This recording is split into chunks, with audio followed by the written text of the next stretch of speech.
Hi all. आज हम बात करेंगे कि स्ट्रेस रूमेटॉइड आर्थराइटिस के पेन में या इन्फ्लेमेशन को कैसे फ्लेयर अप करता है। देखिए, जब भी हमें स्ट्रेस होता है तो हमारी बॉडी कुछ स्ट्रेस हार्मोन रिलीज करती है, जिसको कॉर्टिसोल बोलते हैं। तो देखिए, थोड़ा बहुत स्ट्रेस लाइफ में होना इट्स फाइन, बट अगर वो स्ट्रेस बहुत ज़्यादा टाइम तक हो रहा है तो हमारे बॉडी का कॉर्टिसोल लेवल बहुत ज़्यादा बढ़ जाता है और वो हमारी इम्यून सिस्टम को वीक करता है।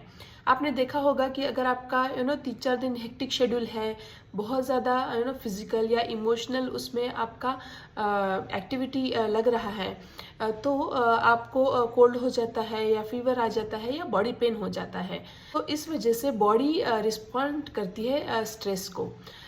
जब आपको रूमेटॉइड आर्थराइटिस होता है, तब अगर आपको बहुत ज़्यादा स्ट्रेस है तो वो आपके इम्यून सिस्टम को इम्बैलेंस करती है और उसकी वजह से जो इम्यून सिस्टम है वो आपके जॉइंट्स को अफेक्ट करती है एंड बिकॉज ऑफ दैट आपको जॉइंट में पेन और इन्फ्लेमेशन होता है।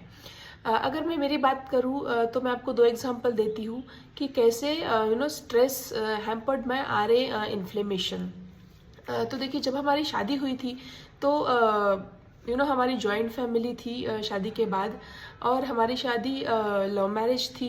Means it was all okay, but होता है ना कि जब आप नए नए शादी करके जाते हो और जॉइंट फैमिली है तो काफ़ी सारी रिस्पॉन्सिबिलिटीज़ आती है। And that time I was only 24 years old. तो बहुत सारा मुझे समझ में नहीं आता था कि मैं कैसे मैनेज करूँ, घर को कैसे मैनेज करूँ, और कुछ काफ़ी सारी चीज़ें होती थी जिसकी वजह से स्ट्रेस होता था। तो वो एक चीज़ है कि जो स्ट्रेस था वो 1-2 दिन का नहीं हुआ था। I don't know what happen, but मैं थोड़ी इमोशनल इम्बैलेंस हो गई थी, थोड़ी ज़्यादा थोड़ा डिप्रेशन में चली गई थी। तो उसकी वजह से वो जो स्ट्रेस था वो ऑलमोस्ट 1 ईयर तक चला था। एंड उसके बाद मेरा आई रिमेम्बर कि मेरा जो पेन था, जो पेन की शुरुआत थी, वो उसी स्ट्रेस की वजह से ही शुरुआत हुई थी। फिर सेकंड एग्जांपल है, जब मेरी प्रेगनेंसी हुई। तो जब प्रेगनेंसी हुई तब प्रेगनेंसी होने के बाद तुरंत कोरोना लग गया और बच्चा संभालना, फिर पोस्टमार्टम जो डिप्रेशन होता है वो हो गया। फिर घर में काम करने के लिए कोई नहीं था, so I have to do all the things.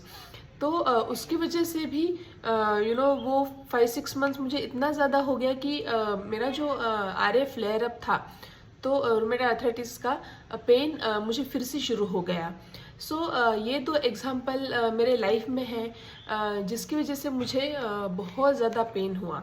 तो अगर आपको रूमेटॉइड आर्थराइटिस है तो आप 5 मिनट आराम से शांति से बैठिए और आप ये ज़रूर सोचिए कि आपका जब फर्स्ट टाइम रूमेटॉइड आर्थराइटिस हुआ तो कुछ आपके लाइफ में स्ट्रेस था क्या, काफ़ी टाइम तक स्ट्रेस था क्या, या कुछ इमोशनल डिस्टर्बेंस था, या कुछ रिलेशनशिप में डिस्टर्बेंस था, या if you have lost someone in your family जो आपसे इमोशनली कनेक्टेड थे, और या फिर बच्चों का स्ट्रेस होता है, जॉब का स्ट्रेस हो सकता है।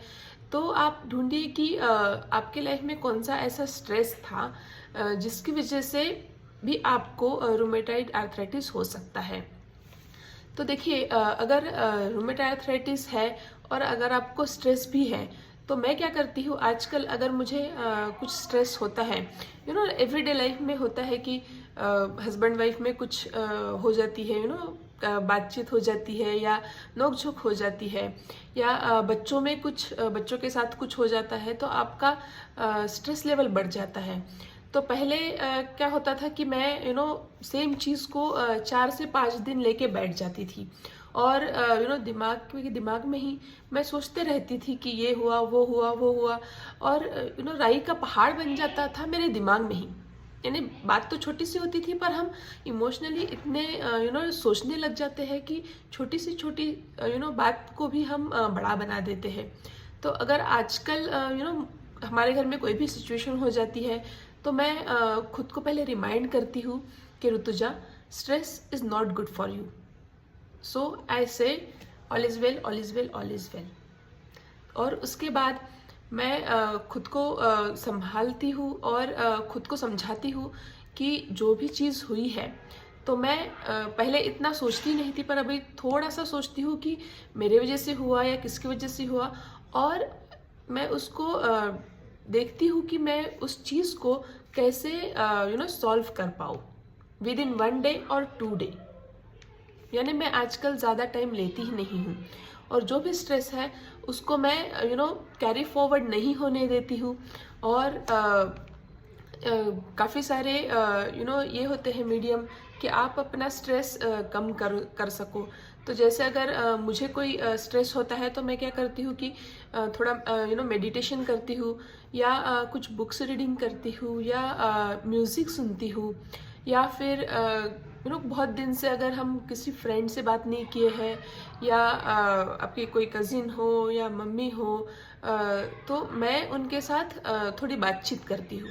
तो इसमें भी आपको ध्यान रखना है कि आप उसी इंसान को कॉल लगाइए कि जिसके साथ आप अपना दुख शेयर नहीं करना है आपको, उसके साथ आप नेचुरल नॉर्मल बातें कीजिए, नॉट निगेटिव बातें। अगर आप निगेटिव बातें करेंगे तो वो और सिचुएशन निगेटिव होती जाएगी।